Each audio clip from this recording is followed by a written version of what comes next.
दोस्तों, TV serial Anupama के आज के एपिसोड की शुरुआत में हम देखते हैं कि आर्यन यहाँ पर माही से कहते हुए नजर आता है कि जब उसका काम खत्म हो जाए तो वह कोठारी हाउस आ जाए और वह चला जाता है ये बोलकर। उसके बाद यहाँ पर माही जो है वो तुरंत अनुपमा की नजरें पकड़ लेती है और ताना मारती है, आप ऐसा क्यों घूर रही हो, मैंने आर्यन को मिलने के लिए नहीं बुलाया। और प्रेम यहाँ पर माही को समझाने की कोशिश करता है कि वह आर्यन से थोड़ा दूर रहे, लेकिन माही को लगता है कि प्रेम उसे आर्यन के साथ देखकर जल रहा है। वह फैसला करती है कि अब वह आर्यन के ज्यादा करीब जाएगी ताकि प्रेम को जलन हो। अनुपमा यहाँ पर सोचती है कि माही जो है वो आखिर करना क्या चाहती है, वो तो प्रेम को चाहती है लेकिन फिर आर्यन से दोस्ती क्यों बढ़ा रही है। वहीं दूसरी तरफ सीरियल में आगे हम राही को देखते हैं, जहाँ पर अभी जो है वो राही अनुपमा से नाराज है और तभी यहाँ पर राही जो है वो खाना बनाते समय अपने हाथ पे चोट लगा देती है। तो अनुपमा उसका हाथ पकड़कर पूछती है कि क्या दर्द हो रहा है। राही यहाँ पर तीखी आंखों में जवाब देती है कि हाँ हो रहा है और आपके मदद से कोई फर्क नहीं पड़ने वाला है। यह सुनकर यहाँ पर अनुपमा का दिल जो है वो टूट जाता है और प्रेम दूर खड़ा होकर यह सब देख रहा होता है। उसे अनुपमा के लिए बुरा भी लगता है। इसी बीच यहाँ पर अनुपमा को एक ऑटो में ईशानी को जाते हुए देखती है। उसे शक होने लगता है और वह तुरंत उसका पीछा करने लगती है और वह ऑटो वाले से पूछती है कि उसके ऑटो में जो लड़की थी वह कहाँ है। ऑटो वाला बताता है कि उस लड़की को तो बिल्कुल भी सब्र नहीं था, उसे किसी का फोन आया और जल्दबाजी में वह चली गई। दूसरी तरफ यहाँ पर ईशानी जो है वो सुनसान रास्ते पर होती है और फोन करके बताती है कि वह उनकी दी हुई लोकेशन पर पहुंच गई है। इधर यहाँ पर अनुपमा भी ऑटो में ईशानी की तलाश के लिए निकलती है और वह ऑटो वाले को उसी जगह पर जाने के लिए कहती है जहाँ पर ईशानी ने जाने के लिए कहा था। तो ऑटो वाला बताता है कि ईशानी बहुत ही डरी हुई थी और अनुपमा को उसकी चिंता होने लगती है। दूसरी तरफ यहाँ पर आर्यन जो है वो बादशाह की मदद करता है और प्रेम और ख्याति ये सब दूर से देख रहे होते हैं। तो प्रेम को लगता है कि जल्द ही आर्यन उन्हें भी अपना लेगा। तभी यहाँ पर ख्याति भी कहते हुए नजर आती है कि तुम्हारे प्यार के लिए मैंने सालों इंतजार किया है, अब उम्मीद है कि एक दिन आर्यन भी हमें जरूर अपनाएगा। इसी बीच यहाँ पर ख्याति का पैर जो है वो मुड़ जाता है और आर्यन उसके पास आकर चिंता दिखाता है। आर्यन ख्याति की मदद करता है और ये देखकर ख्याति खुश होती है। तो प्रेम भी यहाँ पर दूर खड़ा होकर ये सब चीजें देख रहा होता है और मनी मन के अंदर खुश होता है। तभी आर्यन को एहसास होता है और वह ख्याति का पैर छोड़ देता है। प्रेम यहाँ पर अचानक आकर आर्यन से कहता है कि तुम माँ को रूम में लेकर जाओ और मैं डॉक्टर को फोन लगाता हूँ। आर्यन यहाँ पर ख्याति की मदद करता है और उसे सहारा देकर रूम में ले जाता है। फिर यहाँ पर प्रेम जो है ये सब देखकर भगवान से प्रार्थना करता है कि ख्याति और आर्यन फिर से एक हो जाएं। वहीं दूसरी तरफ शाह हाउस में पाखी सबको बताती है कि ईशानी गायब है और तोशु यहाँ पर तुरंत अनुपमा और ईशानी को कोसने लगता है। ये दोनों हमेशा घर में परेशानियां लाती हैं। और फिर यहाँ पर पाखी और तोशु में जोरदार बहस होती है। तो बापूजी यहाँ पर सबको शांत रहने के लिए कहते हैं और पाखी यहाँ पर गुस्से में कहती है कि जब जरूरत होती है तब अनुपमा ही गायब हो जाती है।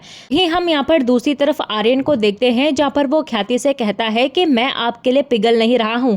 ख्याति यहाँ पर मुस्कुराकर कहती है लेकिन मुझे यकीन है कि एक दिन तुम जरूर मुझे स्वीकार करोगे। आर्यन यहाँ पर यह सुनकर चला जाता है और प्रेम और राही ख्याति को हिम्मत देते हैं। वह अपने कोशिशें जारी रखते हैं और दूसरी तरफ यहाँ पर अनुपमा अब भी ईशानी की तलाश कर रही होती है और उसे ईशानी की इयररिंग्स मिलती है। वहीं हमें दूसरी तरफ शाह परिवार को दिखाया जाता है, जहाँ पर वो परी और अंश से पूछते हैं कि क्या ईशानी ने उनसे कुछ शेयर किया। तो किंजल उन्हें समझाती है कि अगर उन्हें कुछ भी पता हो तो जरूर बताएं। तभी यहाँ पर परी जो है वो बताती है कि ईशानी ने कहा था कि वह किसी बड़ी मुसीबत में है और वह अब नशे की लत से बाहर नहीं निकल सकती और उसकी एक गलती की वजह से अब उसे बहुत कुछ भुगतना होगा। और ये सब सुनकर पाखी जो है वो रोने लग जाती है और ईशानी के लिए उसकी चिंता और भी ज्यादा बढ़ जाती है। वहीं दूसरी तरफ यहाँ पर राही को ईशानी के बारे में पता चलता है और वह परेशान हो जाती है। मोतीबा इस पर भी ताना मारती है कि शाह परिवार की लड़कियां भागती ही रहती हैं। राजा यहाँ पर ईशानी को ढूंढने का फैसला करता है और पराग यहाँ पर कमिश्नर से बात करता है और राही को संतावना देता है। दूसरी तरफ यहाँ पर ईशानी जो है वो गुंडों से कहती है कि वह उनके साथ मुंबई नहीं जाएगी। गुंडे उसे धमकाते हैं लेकिन ईशानी उनसे बचकर भागती है और गुंडे उसके पीछे पीछे भागते हैं। तभी ईशानी जो है वो गिर जाती है और गुंडे उसे पकड़ लेते हैं। ईशानी उनसे गुहार लगाती है कि उसे छोड़ दे, लेकिन वह उसे धमकाते हैं। और तभी उनमें से एक गुंडा कहते हुए नजर आता है कि तेरी अनुमा ने जो मेरा नुकसान किया है और जो मुझे थप्पड़ मारा है उसकी भरपाई कौन करेगा। वह ईशानी को वापस गाड़ी की तरफ लेकर जाने लगते हैं। ईशानी यहाँ पर मदद के लिए चिल्लाती हुई नजर आती है और इसी बीच अनुपमा अनुपमा को ईशानी की आवाज सुनाई देती है और वह ईशानी को गुंडों के साथ देखती है और गुंडे ईशानी को गाड़ी में बैठाने लगते हैं। तभी अनुपमा वहां आती है और गुंडे अनुपमा को देखकर चौंक जाते हैं और ईशानी अनुपमा को देखकर खुद पर शर्मिंदा होती है। अनुपमा यहाँ पर गुस्से में कहती है कि शेर के मुंह में भले ही हाथ डाल देना, शायद उससे बच जाओगे, लेकिन माँ के सामने उसके बच्चे को तकलीफ मत देना, क्योंकि उनसे जो है वो तुम्हें कौन बचा सकता है। अनुपमा यहाँ पर ईशानी को हिम्मत देती है और कहती है कि नजर झुकाकर क्यों खड़ी है, तू इनसे नजरें मिला, इनसे डर मत, तेरी अनुमा जो है वो तेरे साथ खड़ी है। वहीं दूसरी तरफ हमें प्रेम और राजा को दिखाया जाता है, जहाँ पर वो दोनों के दोनों ईशानी को ढूंढ रहे होते हैं। साथ ही शाह हाउस में सभी पाखी को संभाल रहे होते हैं। कोठारी हाउस में भी ख्याति राही से कहती है कि उसे जो है वो शाह हाउस जाकर सभी को संभालना चाहिए। साथ ही वह कहती है कि ड्रग्स की लत बहुत ही ज्यादा खतरनाक होती है, जिससे आर्यन जो है वो हैरान होता है।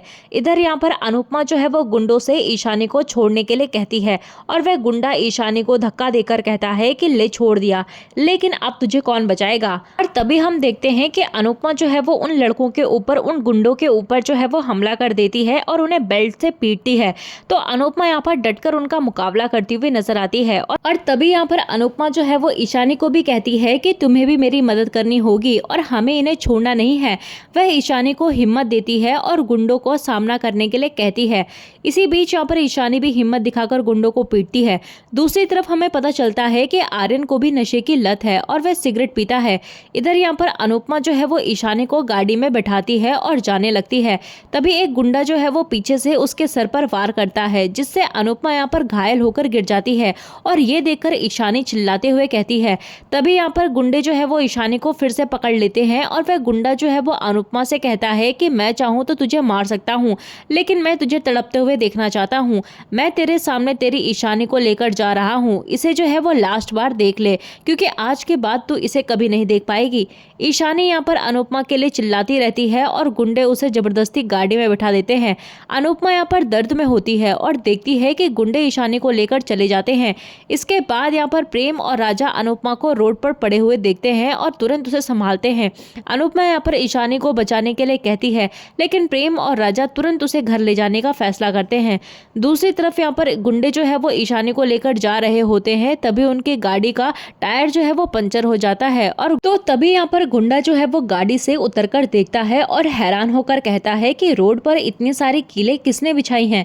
तभी राघव जो है वहां आता है और हाथ से कीलें गिराता है। राघव कहता है कि लगता है आज किसी की मुसीबत बढ़ने वाली है। गुंडे कहते हैं कि तूने हमें नहीं, अपनी मौत को बुलाया है। गुंडे राघव पर हमला कर देते हैं, लेकिन राघव जो है वो उनका डटकर मुकाबला करता है और उनकी धुलाई करता है। एक गुंडा कहता है कि आज का दिन जो है वो खराब है, पहले उन आंटी ने दिमाग खराब किया और अब ये अंकल सनी देओल बन रहा है। वह राघव पर हमला करता है, लेकिन राघव उसका सामना करके उसकी धुलाई करता है और कहता है कि इतना मारूंगा कि आज के बाद तो किसी लड़की को नहीं छोड़ेगा। वहीं दूसरी तरफ शाह हाउस में पाखी जो है वो अनुपमा को ही दोष देते हुए नजर आती है और ईशानी की हालत का जिम्मेदार जो है वो अनुपमा को ही ठहराती है। अनुपमा भी यहाँ पर दर्द में होती है और ईशानी के लिए चिंता जताती है। पाखी यहाँ पर लगातार अनुपमा को दोष देती रहती है। प्रेम उसे रोकता है और अंश कहता है कि ईशानी की हालत का जिम्मेदार उसकी नशे की लत है। और तभी यहाँ पर बापूजी भी पाखी से कहते हैं कि अनुपमा ने ईशानी को बचाने की कोशिश की थी, उसे दोष देना बंद करो। अनुपमा भगवान से ईशानी के लिए प्रार्थना करती है और कहती है कि भगवान किसी फरिश्ते को भेजकर ईशानी की मदद करे। इधर यहाँ पर राघव उन गुंडों की जमकर पिटाई करके उन्हें घायल कर देता है और वह ईशानी को संभालता है और वह ईशानी से कहता है कि हमें इसे पुलिस के पास लेकर जाना होगा। ईशानी घबरा जाती है और कहती है कि मैं पुलिस के पास नहीं जाऊंगी। तो फिर यहाँ पर राघव जो है वो ईशानी को समझाता है कि अगर हम इन्हें पुलिस के पास नहीं लेकर जाएंगे तो जो तुम्हारे साथ हुआ है वो किसी और लड़कियों के साथ भी होगा और उनकी जिंदगी भी बर्बाद हो सकती है।